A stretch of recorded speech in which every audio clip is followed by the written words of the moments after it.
Rock. Do you have thick skin? Let's all come together.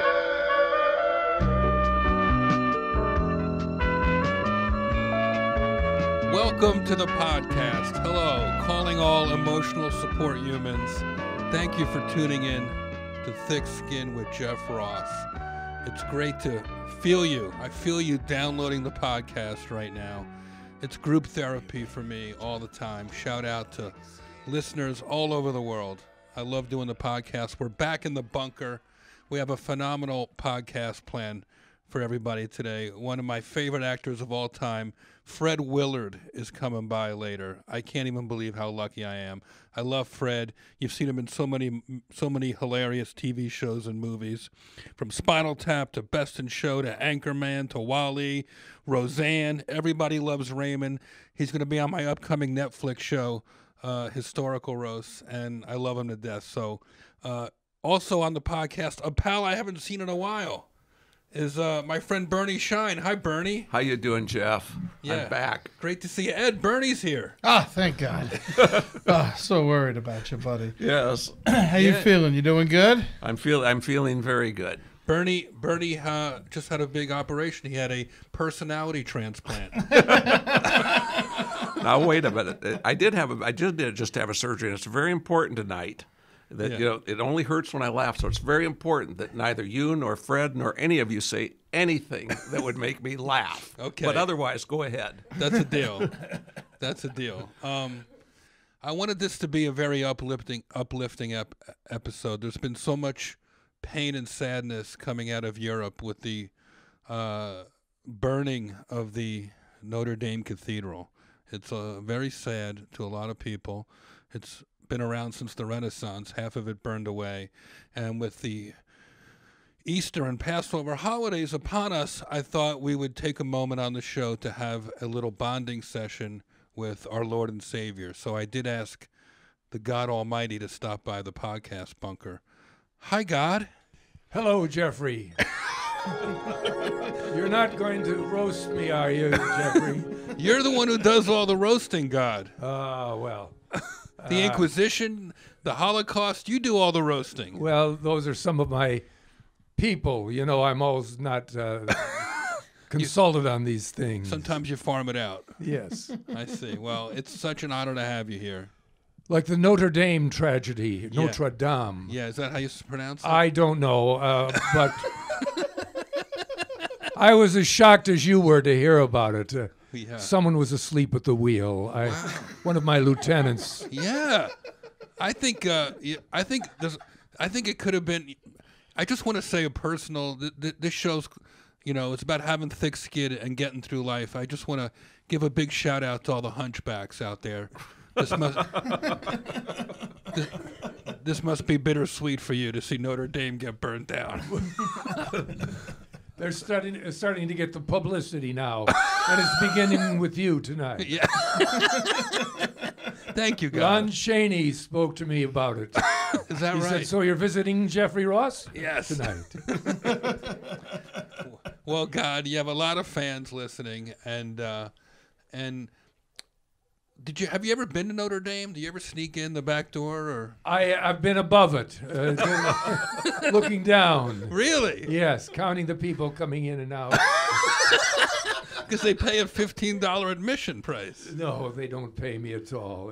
Oh, I see. It's just part of my governing duties. I see. Occasionally I'll drop by unannounced. Keep an eye on the place. Yes. A lot of people are saying that you stepped in, that the whole building could have burned down, but you stepped in and you prevented that. So thank you. I'll take that.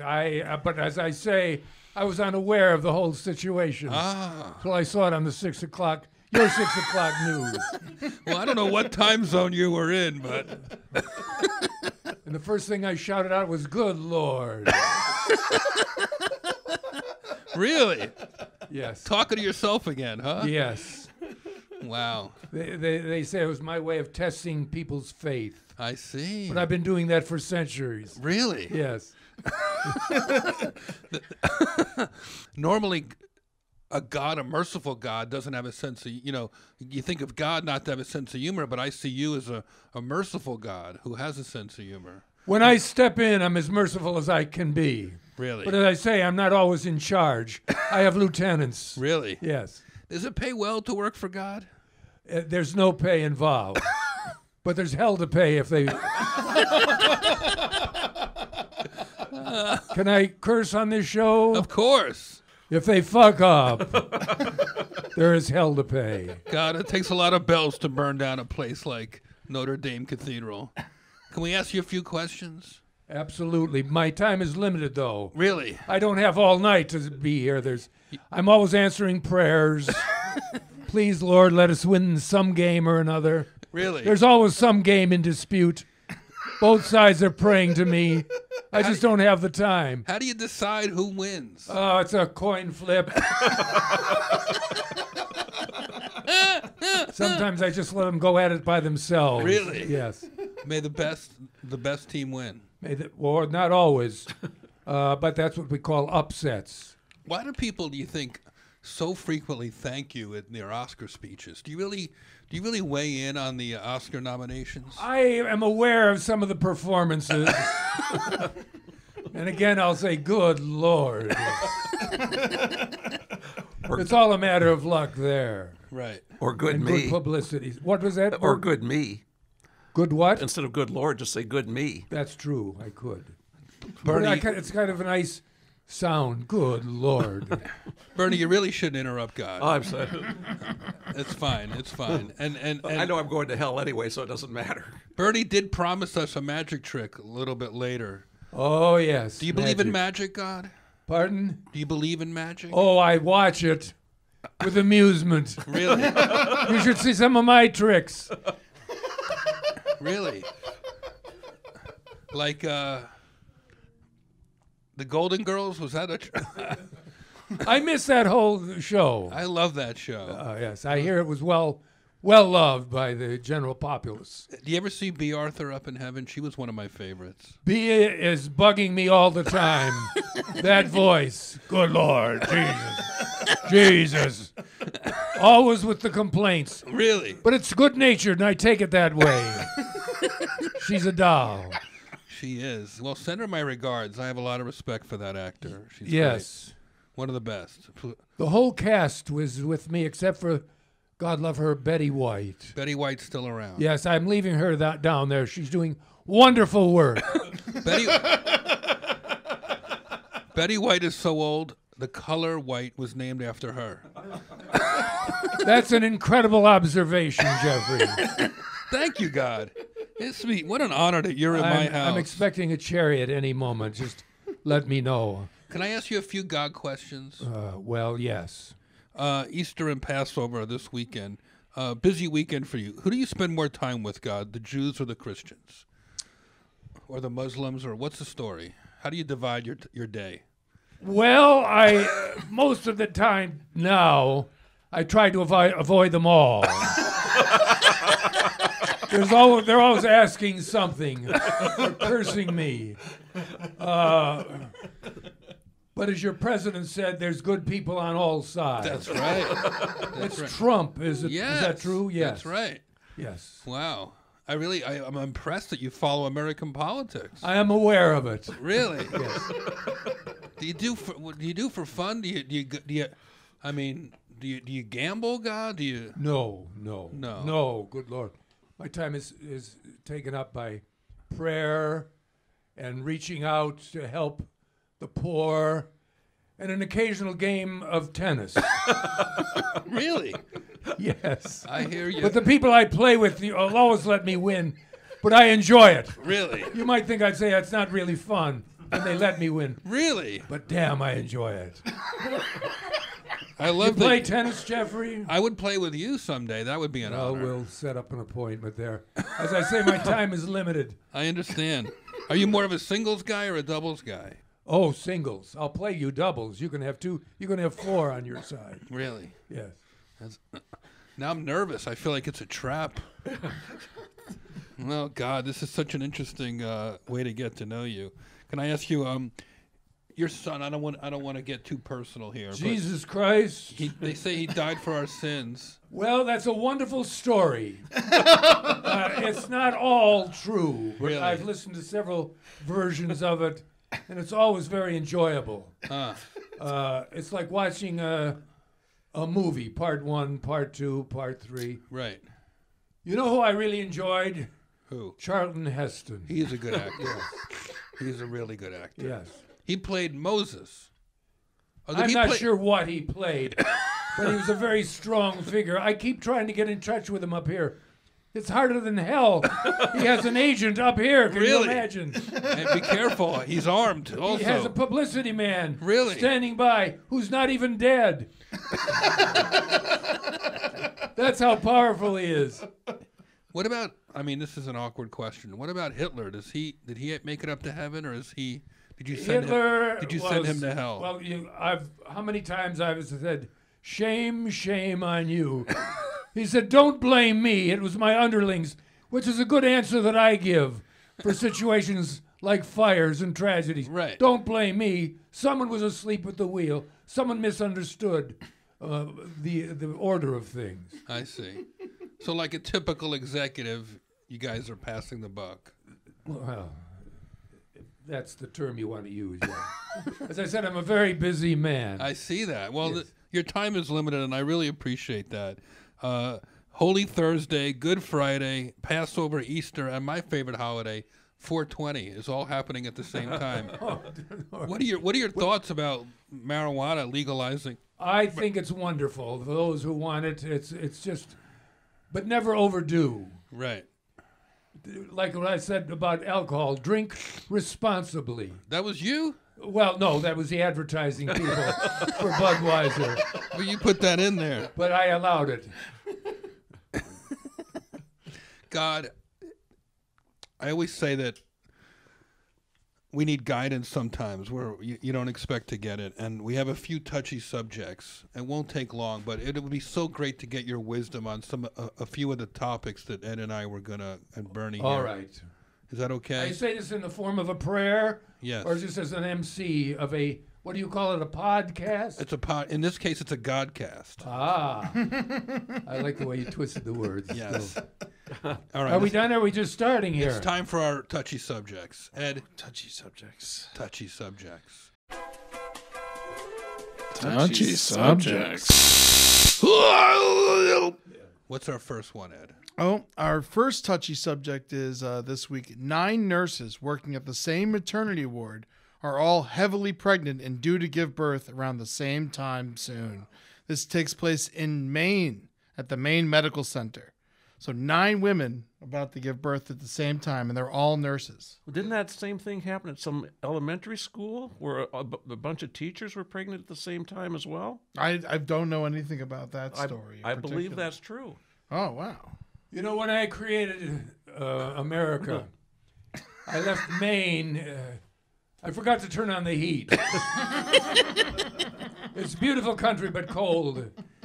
So 9. And the people have nothing better to do than fornication. And it's a beautiful thing. And So God no- bless them for bearing the children. Got 9 nurses at one hospital. 9 nurses. Who's going to take care of who? What was going on at that hospital 9 months ago? Did they have a giant 4th of July orgy, or what happened there? We should make that a tradition, God. It can get hotter than hell, too. In Maine. Well, let it be known, folks, if you want to sleep with a nurse, most likely do it in July. What's next, Ed? Well, Pope Francis Oh. is stepping in. A lot of football players, European football players, soccer, have been calling Lionel Messi God, and Pope Francis warned them that they shouldn't be doing that. Oh. God, you don't play fucking soccer, do you? No, and I still get the prayers. I just don't even pay attention to them. You're not yeah. Soccer is a wonderful outlet of energy, yes. Yeah, okay. I condone it, but enough with the prayers. Please, God, let us win this game. Please, God. Right. And this pointing to heaven when you hit what they call it, a home run Right. or a touchdown. Right, a goal. a goal. Right. They point towards me. Right. And a lot of times I'm not even watching. But one of my assistants will say, God, they're pointing at you. I take a bow. Really? Can I ask a question? What do you feel when someone calls a human being God? Does that make you upset? Yes. They shall have no other gods but me. Someone wrote that. I don't know. Was that Charlton Heston? Did you write the Bible, or was that a ghostwriter, or what was that? Well, there's a compilation of a lot of very colorful, interesting stories. Right. Okay. Which is like reading Gone with the Wind. I don't know if it really happened, if everything was true, but it was a good read. Right. Oh, I like to see that you're an academic. You're into reading. What's your favorite book? Gone with the Wind was a good one. Right. Long, too Yeah, long. Too long. Who has the time to read the whole thing? Not you. You read a book like that, God knows what would happen. Oh, I know. What's next, Ed? What's next? Pythons have begun to take over the Everglades. What? Yeah, recently a 17-foot pregnant female was caught and euthanized with 73 fertilized eggs inside of her. Pythons are an invasive species to the Everglades, yet can live there no problem because of the weather conditions. Over the last 20 years, local raccoon and possum populations are down 99%, while marsh rabbits, cottontail rabbits, and foxes are non-existent in the area. They've been tracking the males in hopes it will lead them to more females to stop all this rapid breeding. Wow. Holy mackerel. That's the first 17-foot snake they found in Florida since Shaq left the Heat.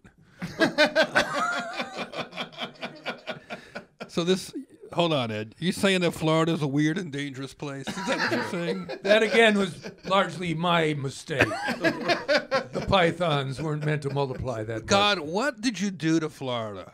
Why is all the weird stuff happen in Florida? Well, it's sort of a penance, a lesson for the rest of America.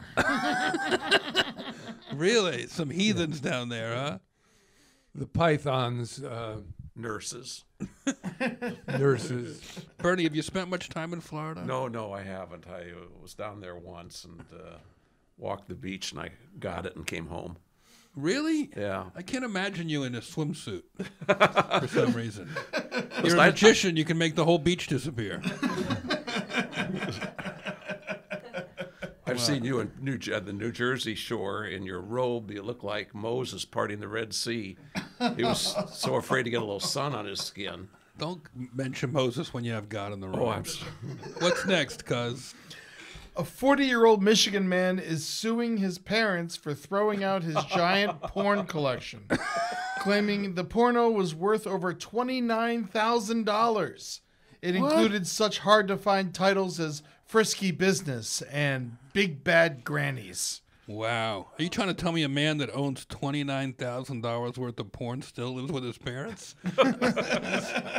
hard to believe.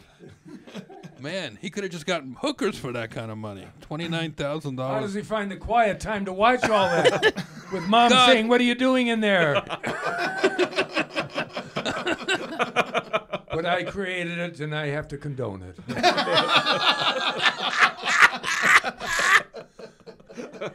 God, is there a line? You know, what's too far? You know, what offends God?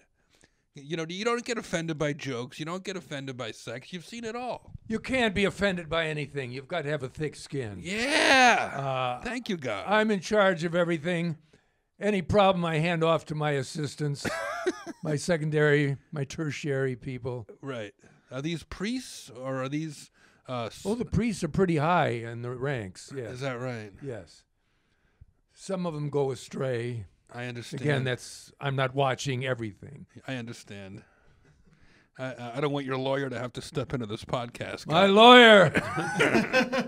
Is it true that God is a Jewish lawyer? All right, Ed, come on. Give me.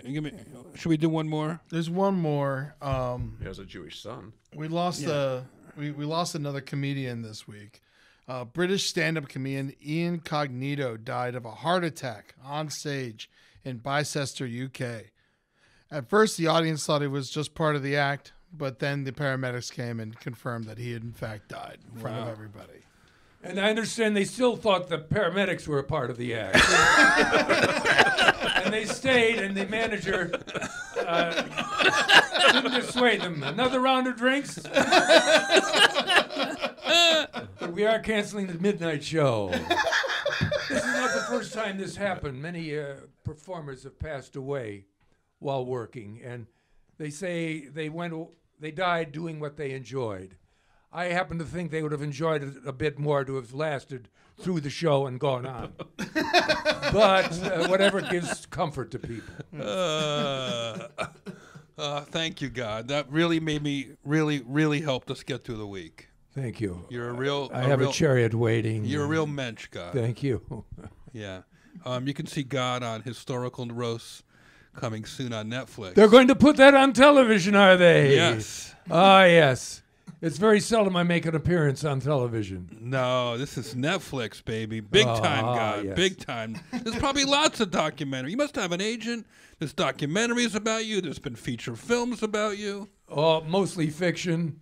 But I watch what I can, and I enjoy most of it. What's up with allergies? Can you give people a break? We live in nature. I created nature. I created people with noses. Take the suffering as it comes, as a point that you're still living. Oh, okay. I'll take that, God. That's good. Well, thanks for coming. That was really cool, guys. God was here. Yeah. Man, not every day. You mentioned his movies. You didn't mention his book. The Bible. The Bible. It's already. They've already punched it up and redone it, and I never actually read it. I saw the film. The Bible. Which one? The Bible. Yeah. Man, I didn't think God would be that funny. Yeah. Of course. I guess God, if he created the heavens and the earth, he created humor. Oh, that was really fun. Wow. Beautiful. It's beautiful. It makes me start to believe in God again. But how does anyone go on after God? How do you follow and act like God? No, you just have to take a breath sometimes. And Good night, Jeffrey. I must fly. Thank you, God. God bless you all. Love you, God. Thank you. There's only one person that can follow and act like God. One of my dearest friends, you know, when I first started coming to Los Angeles, the Willard family, Fred and Mary and their daughter Hope and their grandson Freddie Jr., they would have parties. And Mitch, their son-in-law. That's right. Very nice guy. You would have 4th of July parties and Christmas parties and sometimes just weird parties for very little reason. And you're the consummate host, and Fred Willard is a beloved, not just by his fans, but by his community.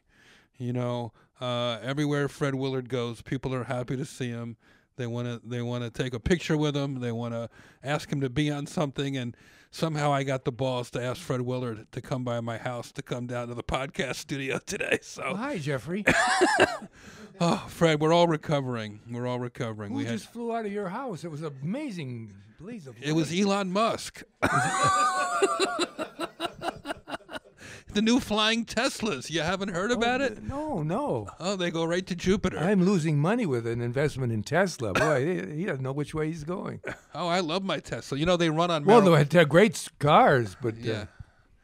They run on marijuana. Did you know that? I didn't know They're that. very, No. They're very state of the art.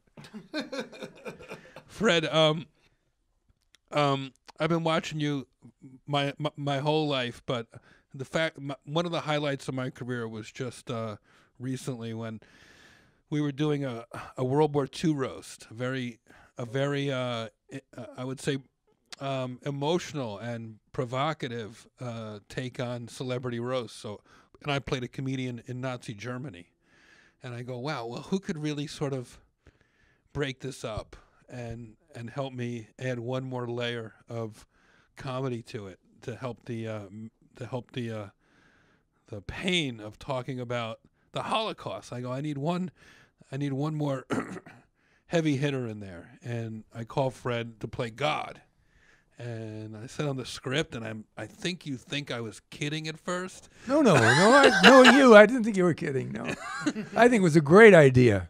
Thanks. And it's going to be on Netflix when? I'm not supposed to say. I want them to announce it, but it's going to come up before you know it. Good, yeah. And since you were here, I couldn't not bring it up because you were so funny. You played a classic, long-bearded, robed God. What people always imagine God to be. I don't want to give away too much, but you're so funny. And are you a religious guy? Not really, try to be good. Had you ever played God before?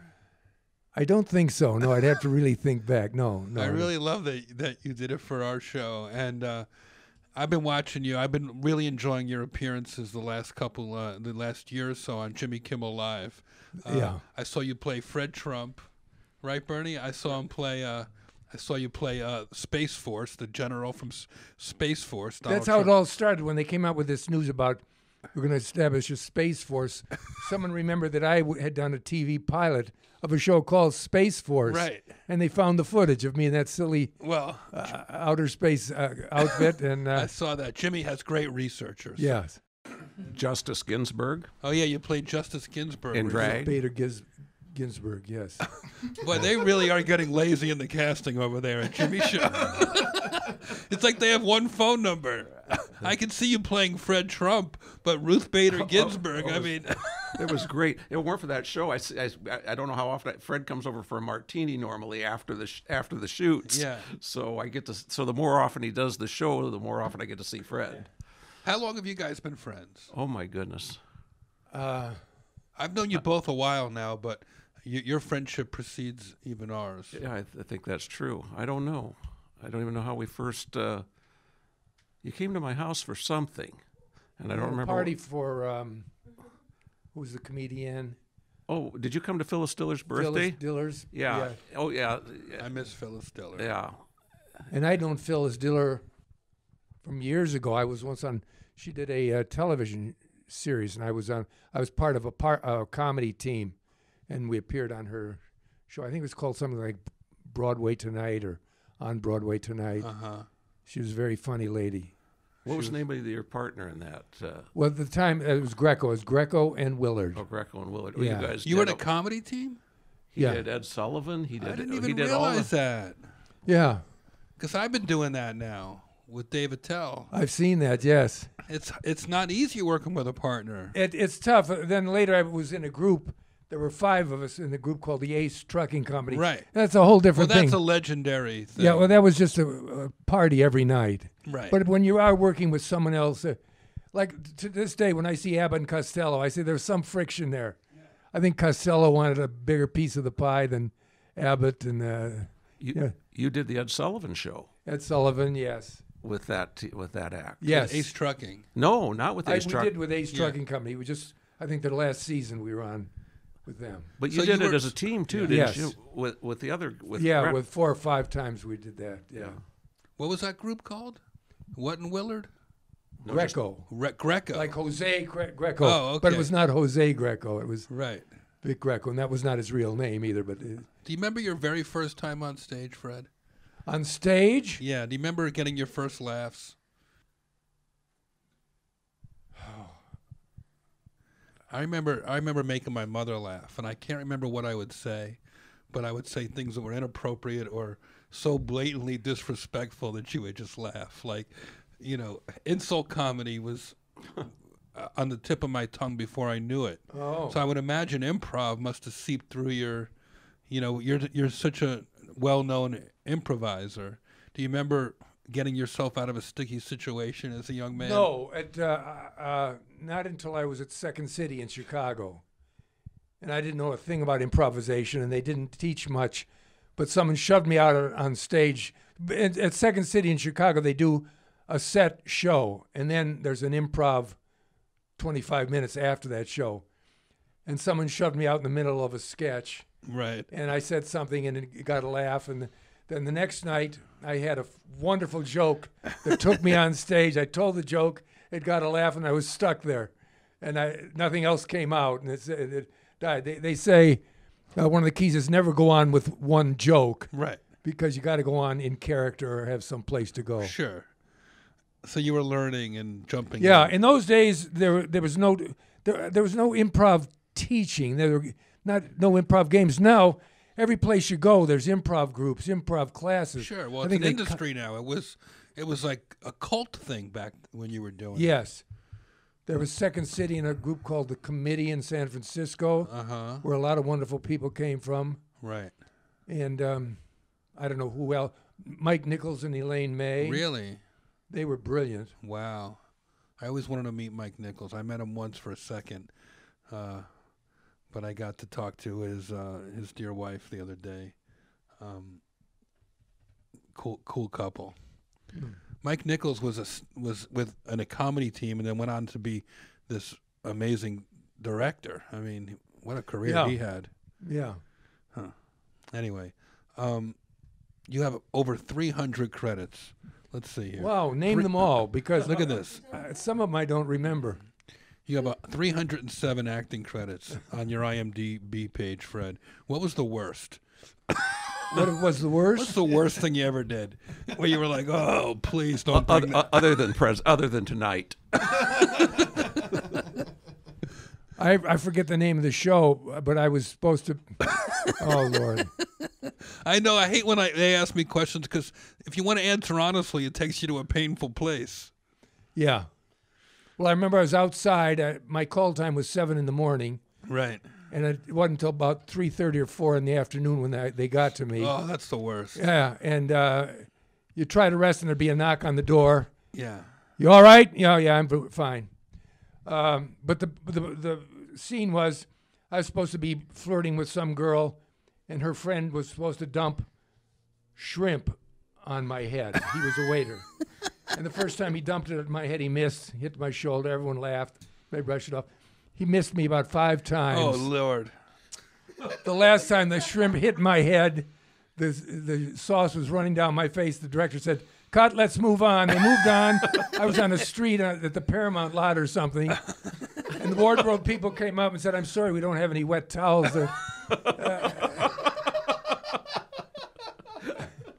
If I thought hard enough, I'd remember the name of the show, but I wouldn't even want to mention it. But I said, boy, this is going to be a tough business. Yeah. I always say show business should be tough, but it doesn't have to be this tough. That's true. I always try to enjoy the process. Even those bomb sets, even a bad day, a bad show, I try to find some fun in it and go, well, it's better than... I woke up the other day, I was in Austin, Texas yesterday morning, and I'm in a beautiful hotel suite. I did a private party for a fundraiser for Shalom Austin.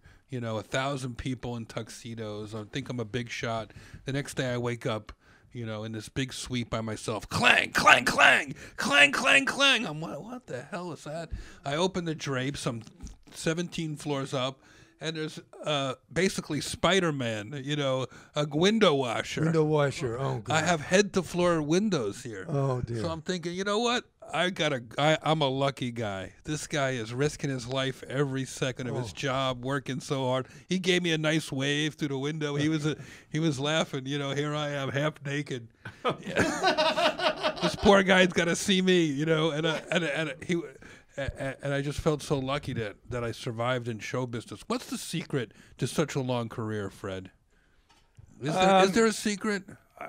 I don't know. I try to get connected with people I really enjoy and shows I really enjoy. Uh-huh.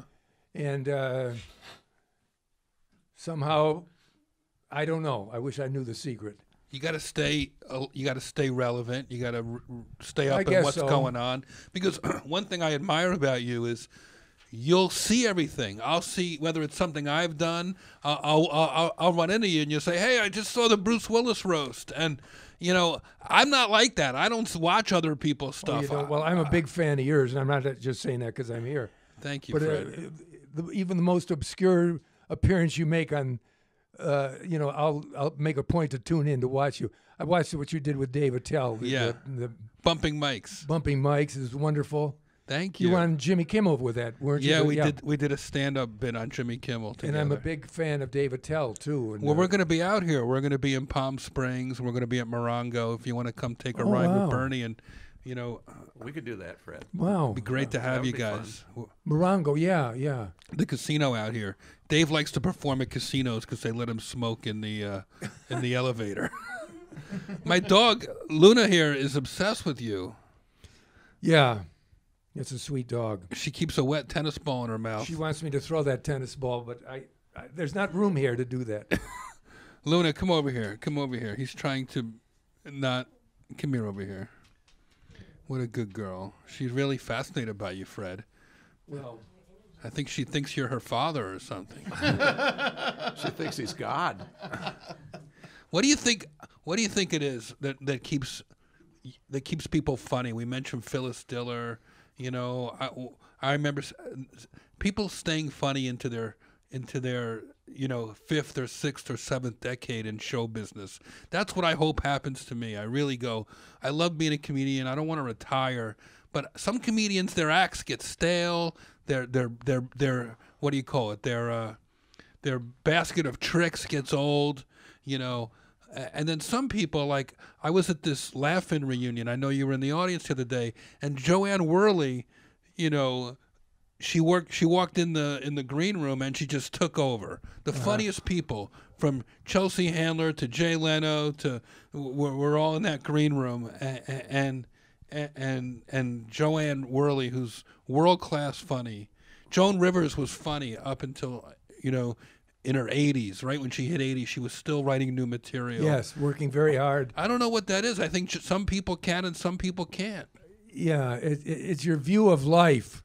It doesn't always come from happiness. It comes from pain or being annoyed at things that are happening, constant annoyance. Why is this happening? See, you turn the window washer into a nice, fun story, but most comics would go on 5 minutes. Who is this guy? What did I do to the guy at the check-in counter that start your window washing outside of Mr. Ross's room?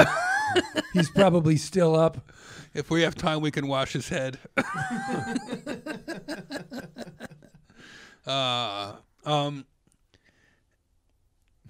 Another fun thing is I think comedians, I don't know how you guys feel about this. I think comedians are ageless. I never like when people ask comedians how old they are. Like, if Robin Williams was doing kids movies in his 60s, you know, to me, I think comedians are not in a weird way, the way, you know, like what's his name? Michael Jackson said he was what's the ageless character? Not Pinocchio, the other guy. Peter Pan. Yeah. Peter Pan syndrome. But I think comedians, it's something else. It's like your soul is born at a certain age, and then your body, it doesn't matter if you're 20 or 80, you're kind of the same kid. Don Rickles. Yeah. And Don Rickles said to me one time, he said he was having a hard time walking, and he said, except when he hears his music. And when he'd hear his music, he said adrenaline would kick in, and he was like 20 years younger walking out when he was able to walk on stage. And he was even working when he was unable to walk on stage. They'd open the curtain, he'd be in a chair, and he was still working. Right. Jerry Lewis, they wheeled him out at some of the last Friars Club roasts. Fred did a movie with Jerry Lewis. And it was a great thrill to. I was very nervous. I didn't know if he was going to direct it or direct me, but he was very charming, very nice. You've been in some of my favorite movies. I don't know how many times in college I got stoned and watched Spinal Tap with my roommates. Oh. I feel like I learned about comedy watching that movie. Did you think it was a real documentary, or did you? No, we got it. We got it. And sometimes people would come over and they wouldn't really understand. And those types of movies have been made so many times. There's a new one on Netflix right now called The Dirt. Is that it? Yeah. About Motley Crue, right? It's true. It's an awful movie about people you hate. You've got to check it out.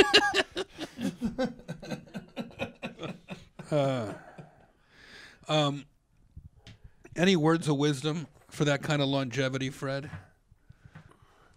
Are you picky about what jobs you take? Do you think that's part of it? Because I don't see you on when you're on TV and movies, you're working with the best people. Like, I never saw, like, you don't seem like a sellout type, and I think that's a big part of, they got Fred, that's a big get. You know, when we got you for the Netflix show, everybody on my team and at Netflix was like, wow, that says something about the writing, you know. So are you picky? I mean, you must be picky about what you say yes to. Oh, yes. Particularly now as you get older, you try to decide where it's going to be done, and you read the script, and sometimes you think, is there some through line here, something funny? So, yes, I am picky, but... Tonight being the exception. Tonight. But, Jeff... Why do you keep putting down my podcast, No, I Bernie? love your podcast. You've been on more than anybody else. I love your podcast. You got some nerve, boy. I eat your shitty banana bread every time you bring it. Pumpkin bread from the nunnery. From the nunnery. Bernie claims it's from a nunnery. I've never heard such bullshit in my life. But absolutely. They're He cloistered. stops by Ralph's on Sunset. Tells from me the- cloistered nuns big brings me cloistered banana nuns. bread. It's heavenly. What about laughing through tragedy, Fred? You know, you've seen it all now, and you know, our dear friend Mary, we lost her about a year ago or so. You know, and you're back working, and I really admire that. I really do admire that. Like, I think people are built to mourn and not move on. Might be the right way to say it, but I think comedians, as funny people, we need to make people laugh. Like, that's what pulls me out of a slump.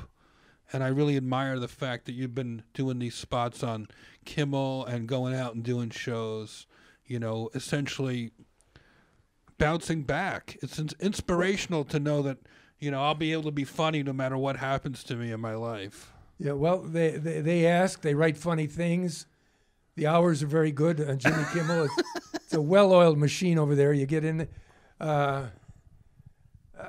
there's no reason not to do something like that. Bernie, I haven't seen you in weeks. I've been recuperating. I asked him to conjure up an illusion. We do, and I know you're a big Bernie Shine fan. I am. He's done some of those amazing tricks I've ever seen. He tells me that you once called one of his tricks witchcraft.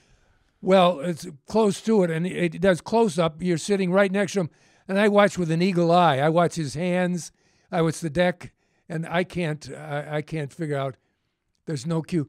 Now, how are we going to do a magic trick? Well, that's just it. And I think it's done. What do you call it? We call it podcast magic. He calls it audio illusions. Audio illusions, and I say hearing is believing. I'm a trusty narrator. The audience knows that if I'm amazed, then we're amazed. You know, Fred and Mary, I described an effect to them one time on the phone. They live in Encino, and I'm mid-city in the Hancock Park area. And they called me back 20 minutes later after I described this to them on the phone. And they drove. They said, "Can we come over and see what you were telling us about?" And they drove over to my house, and I did the effect for them. And it was either Fred or Mary. After I did this, that's not a magic trick. That's witchcraft. And that was I think Mary said that, and it was the nicest compliment I ever received on a. All right, now here's a. Hold on a second. So we're going to do a little. So Bernie. A well-shuffled deck, Fred. It looks like it, yeah. All right, now we're going to turn it face down. All I want you to do, Fred, is I want you just to cut anywhere you want to. All right, just cut like that anywhere you want. I'm cutting the deck now. For those of you who are listening. All right, take a look at the card you cut to. Take a look. at Oh, okay. I see the card. You got it. Yes. Think of it. Okay. There's no mirrors behind you or anything. There's no reflection. No.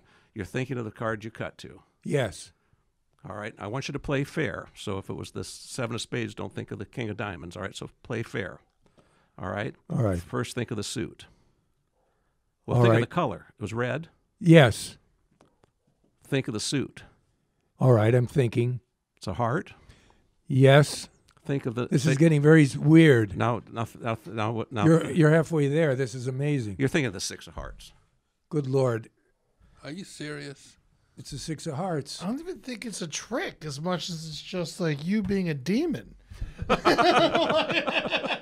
Well, first they had God, now they have the devil. So fast. It just computes Bernie, in your brain. still got it, baby. High five. Don't leave him hanging there. That's Holy a high mackerel. five. That's amazing, huh?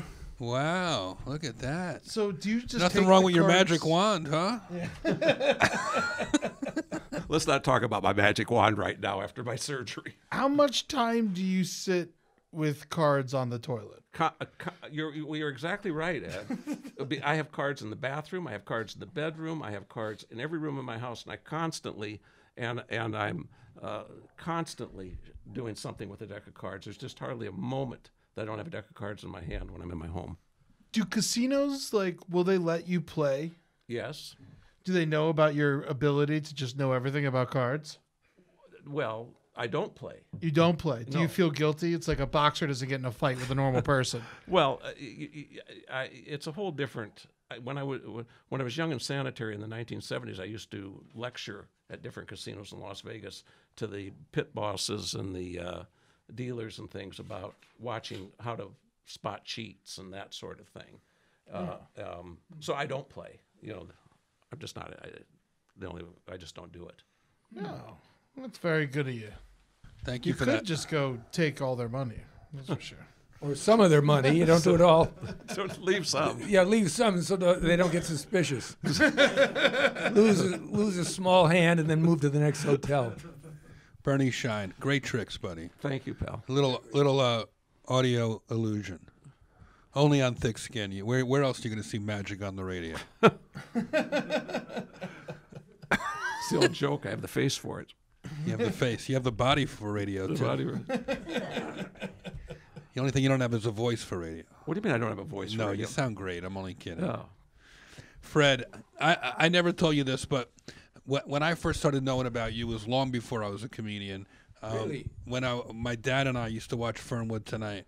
Oh, that was a fun show. That was such a fun With show. Martin Mull. And I was showing some to Eddie today. So funny. It's so funny, man. What was the inspiration for that character? Was that an Ed McMahon? Was that something you were doing? Well, no, they said it was supposed to be like the Tonight Show, kind of an Ed McMahon, but I wasn't. I was the local guy, just not too quick-witted, and it was just great to work with Martin Mull. Yeah. We tried to top each other. I could never top him. I'd come up with what I thought was a wonderful joke, and he just smiled and topped me. So That's it great. was a lot of fun, and we did it 2 years. That's it? Yeah, and then Norman Lear kind of moved away. He was the producer, Oh. and someone else took over, and they decided it's making money, but not enough money. Right. So they put an end to it. That was a great show. That's It how I was a first lot got of to fun. know you. My dad and I had some good laughs Oh, over that's that great. one. That's great to That hear. was some good. That was like, wow. Did your father have a good sense of humor? The best. Oh, that's He wonderful. was really silly. He would put on a funny hat and run around the house. He was that guy. Or he would try stunts like, when I was really little, like 10, 11, 12, he would offer me like, here's $20 to, run around the backyard naked in the snow. I'll give you $20 not to. My in dad someone was funny. else's backyard. Yeah. Yeah, that could be scary. My dad was funny that way. He really was. I didn't know anybody. I thought everybody was funny. I grew up in New Jersey. Oh, It wasn't until I moved away to college when I was like, oh, nobody's as funny as my family from New Jersey. oh, that's good to know. You had an Uncle Joe. My Uncle Murray, my Uncle Murray. Joe, you've met them all. He was at You your brought house. him to one of our parties. And Yeah. I guess he was the My the Uncle head of the Mur- one whole section of the party. Everyone was. He got a little blue, I understand. One time, my Uncle Murray, I brought him over to your, I believe it was 4th of July. And, he got hit on by quite a few of your friends. He tried to pick up Doris Roberts. he was trying to hit on Doris Roberts. I don't know. It might have been, she didn't seem to mind. Well, they actually met 2 nights in a row because I ran into her at Genghis Cohen the night before, and then we happened to see her again the next day in your backyard, Fred. And he had a great time that night. I have a great picture of him and Joanne Worley, and we got to hang with Mel Brooks that week. It was his first and only time in Los Angeles. And we got to go to one of your legendary backyard 4th of July barbecues. He was holding court. He really uncle was. holding at his table. He was holding court over there. He was so funny. We should mention that you have just celebrated 30 years in show business, and you just had Right. a little soiree here Yeah. that Powell had thrown for you, and it was just lovely. But you're The 30. best. You talked about longevity. You've been in this business, your business, 30 years. Yeah, it feels like yesterday. I still, not in a bad way, but I still feel like a beginner. I still have a lot of enthusiasm for making people laugh and coming up with a new joke and doing shows like this that people respond to. When somebody stops me and tells me that they listen to the podcast, I get so happy. I love running into fans wherever I go. It still makes me really happy. And I got to say, Jeff, just like Fred, is one of the two of the most gracious people in the world when it comes to fans for selfies, and they'll talk to them, and they're both extraordinary. I've been out with both of you, and you're extraordinarily gracious when people approach you. And I think that's maybe part of the success. Well, it's like what I was asking Fred earlier, like longevity. Like, I've seen stars put a hat and glasses on, try not to be recognized. They live in fear of being criticized or, bothered. And I thought early on, I'm not going to let that happen to me. I'm not going to let strangers get the best of me. If I'm going to be, if I'm going to live in Hollywood, I'm not going to be a hypocrite and say I don't like the attention. I really like, you got to enjoy the process. You got to enjoy the nuisances, just as much, and go, well, the alternative is, it's like when people go, oh, I can't believe it's my birthday. Well, what's the alternative? Death. So, yeah, I mean, look how lucky we are to be doing what we do. Ed too. And I hate to compliment you like this, Jeff, but really everything you're doing. Well, if you're going to compliment me, talking to the microphone. All right. Well, everything you're doing, it's when I saw when you roasted the border, I thought this transcended comedy is one of the best things I've ever seen, and the bumping mics, and it seems like everything you do, you somehow manage to top yourself. And I mean Thanks. that, and I mean that sincerely. And if I give you a compliment, it's sincere because it's not necessarily in my nature to compliment you. Yes. Thank you, Bernie. You're a good pal. Thanks for being so supportive. I know when I first met you, I think you were performing at Caroline's. Yeah. And you did a poem about where are my car keys? Yeah. You have such a good memory. I have never seen that. My wife and I laughed so hard and talked about that. Where the fuck are my keys? Where the fuck? I'm not kidding. Yeah. Yeah. I'd say this is a poem I wrote. It's called Where the Fuck Are My Keys? Yeah. Where the fuck? It's just me talking to myself in the apartment. Yes. Fuck. Shit.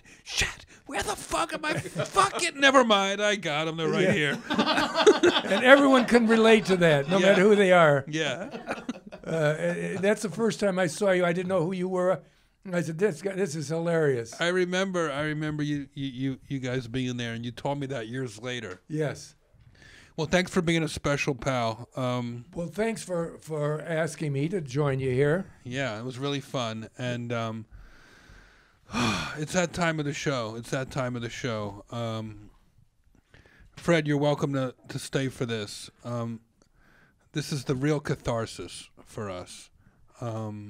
Maybe God will even come back for our final segment. This is Roast in Peace. Not again, Jeffrey. It's time for Roast in Peace.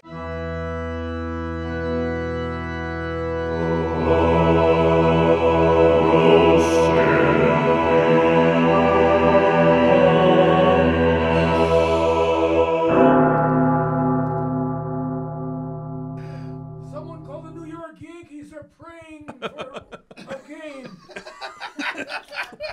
Can you put the Yankees on hold for a second, God, while we... Already have. Oh. All right. What can I do for you? Who are we celebrating? Yes, this one this happened in Africa. Africa. Oh, yes. An unidentified Chinese rhino poacher was killed by an elephant and then eaten by lions in Kruger National Park in South Africa. Wow. Rhinos are often poached for their horns, and the horns are sold in the Chinese black market. Rhino horns, by weight, are worth more than gold or cocaine. So the guy's Chinese? Proving there is a God. Yeah. Thank you, Mr. Shine. And I will take credit for that news story. You know the old saying, every time a poacher gets eaten, a lion needs a Prilosec. A Prilosec? How do you all pronounce it? Prilosec. It's like a Tums, but more expensive. Tums, yes. Yeah. Yes. I invented that. The lion said the poacher was Chinese, but he tasted more like Korean barbecue. Oh, He was a Chinese one. poacher, so you know the lions were hungry again 20 minutes later. oh, yes, yes. Please, can I go? The Yankees are really playing. Someone named Judge wants to hit a home run. So a Chinese rhino poacher, this is who we're eulogizing. Yeah. Killed by an elephant and eaten by lions in South Africa. Wow. So this piece of shit is now literally a piece of shit. Oh my God. They have not released the man's name because a gazelle also ate his ID. All right. Roast in pieces, you unnamed poacher. God, thank you for your wisdom and your guidance, and thank you for your mercy. Thank you. Next time you get a standing ovation, point up towards me, will you? I will. I will. Kind of bless yourself. It means nothing, but the audience loves it. Thank you, God. So much fun. So much fun. Thank you all for listening, my emotional support humans. Really love that you're listening to the podcast. I find it cathartic, and it's a good warm-up for hitting the road. Me and Dave Attell, come see us, bumping mics, Memorial Day weekend. We're going to be at the Sands Bethlehem, right, Ed? Absolutely. And then the Borgata in Atlantic City that weekend. Yeah, the 24th and 25th. Go catch it. Go if you are in the East Coast, enjoy that, man. And then on in June, you're going to do a little California run. That'll be fun. Yeah, you're doing 2 nights, the 16th and the 14th and the 15th at Morongo Casino in the Harrah's Resort SoCal. Oh, that'll be cool. I've never played those places. Do you know that the Harrah's Resort, you know what town that's in? What? Funner. Funner? Funner. Isn't that nice? I mean, it's not proper English, but... That's the name of the town? Yeah, I guess it's... great. Yeah, we'll find out if it's funner than Cabazon, which is where you'll be the night before. Roastmastergeneral.com for ticket information. When's the Vegas Bumping Mic show? The Vegas Bumping Mic show is also in June. You're doing 2 nights at the Mirage, which is Wow. going to be great. That'll be good. I know Dave's got a bunch of new jokes, and so do I. Yeah, the June 7th and 8th. And then you got Clusterfest on the 21st with Roast Battle. Friday night, baby. In San Francisco. In San Fran. We're doing the late show. That'll be fun. Anthony Jeselnik said he's going to judge with us. That's great. It's going to be amazing. And then just, guys, hit us up on iTunes and check us out on Spotify. We love your feedback. Rate and review us if you can. Also, Jeff is on Cameo. He'll make you a video. Have you been doing these? I did a couple this week. I got a guy with one arm. Like, I get really funny requests. They have this thing, you would love it, called Cameo.com. Gilbert Gottfried turned me on to it, where fans buy it for someone's birthday or anniversary or retirement, and it's an app on your phone, but you know, you pay a fee, and we make a video that you can play at the party. Oh. It's really fun. So I do little mini roasts and shout outs, and it's so much fun. That's amazing. And you can email the podcast at thickskinwithjeffross@gmail.com. We love hearing from all you guys. Instagram, thickskinwithjeffross. Twitter, @thickskincast.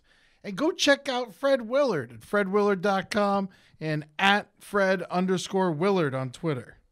That's nice. What do you got going on, Bernie? Do you tweet? Do you do that stuff? No, just my website, BernieShine.com. Yeah, and you have all the cool vintage stuff you sell. Oh, Where I do do people have find Shine that? Gallery. The Shine Gallery. You got lots of really cool old stuff that you would love.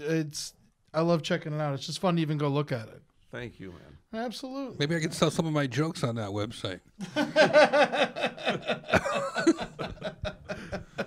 All right. Oh man, this has been a blast, man. Great job, Ed. Great job to you. Oh, also, next week you're going to be at Homeward LA. Oh, yeah. You're hosting that show at For the the homeless. Egyptians Theater at 423. Go check that out. It's a great benefit, and it helps promote the one of the missions in Los Angeles. You're Julie's one of the producers. My future wife is one of the producers of the show. We were able to book the great Jeff Ross. A lot of cool actors are going to be reading speeches made by stories written by homeless people. What a Or cool people idea. who used to be homeless. What a cool idea. Yeah, kind of help you realize that it could be any one of us, you know. So it's great that you're doing it, and hopefully we'll be able to raise some money for these guys. Nice. Oh yeah. All right. All right. Thanks for listening, everybody. Life is hard, but don't worry. We're getting through it together. See ya.